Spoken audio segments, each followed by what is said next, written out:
Nii et see, muidugi see püssirohi tuleb jah. See on lehmasarvest tehtud jah, selline püssirohu sarv. Selle tegi ka osav käsitöömeister Meelis Säre, nii et.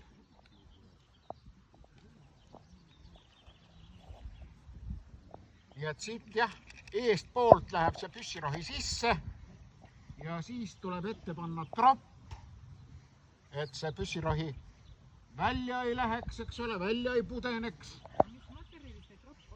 Tropp, ega me ei tea, aga tõenäoliselt võis lambavilla või võis siin kasutada ka mingisugust kaltsu. Noh, paberit sellel ei olnud veel.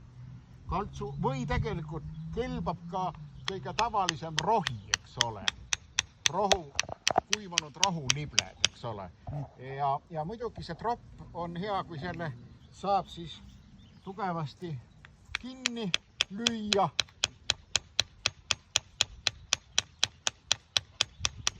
Ja siis muidugi pandi kuul, aga kuuli ma ei pane. Ja teine tropp, sest kuul pidi ka veidi väiksem olema, mitte päris seda kaliibri mõõtu, eks ole, et ei juhtuks temaga midagi.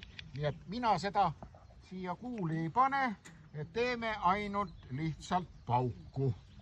Nii, ja nüüd ma panen selle siia maha. No kõigepealt ma võtan selle pulga siit pealt ära. See pulk on süütekanal on siin all. Ja sinna panen ka siis püssirohtu. Vaat, et see süütekanalis olev püssirohu kaudu siis läheks ka siin sees olev püssirohi põlema. Ma valan siis siia ka veidikene.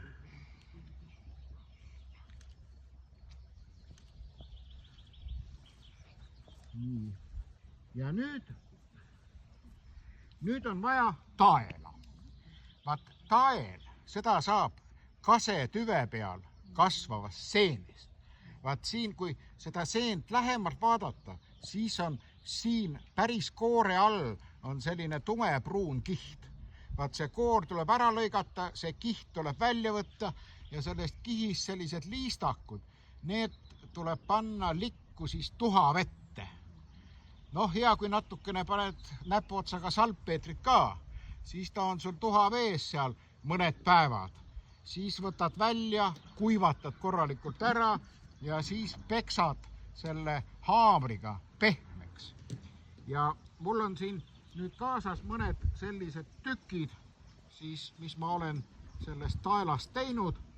Ja kui selle tüki kõrval siis tuleraua ja tulekiviga lüüa sädemeid, siis heal juhul võib säde siia sisse karata ja see hakata hõõguma. Mul on see tael tehtud küll väga ammu, nii et ma ei tea, kui kergesti õnnestub mul sellega sädet püüda. Selle püssirohuga on omad hädad, sest must püssirohi, tähendab, tema võtab väga kergesti siis õhuniiskust sisse.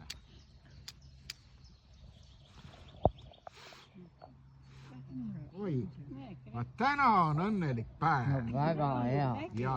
Vaat ikka esinemine mõjutab kohe, kõik vaatavad heatahtliku pilguga. Ja. Nii kiiresti õnnestub mul väga harva siis sädet kätte saada. Näe. Jah, aga täna on siuke hea päev. Nii.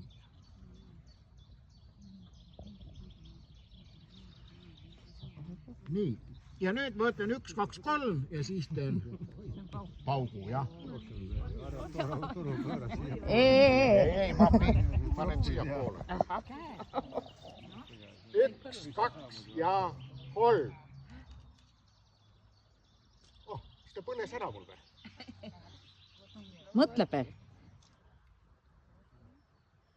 Ei vist enam ei ole.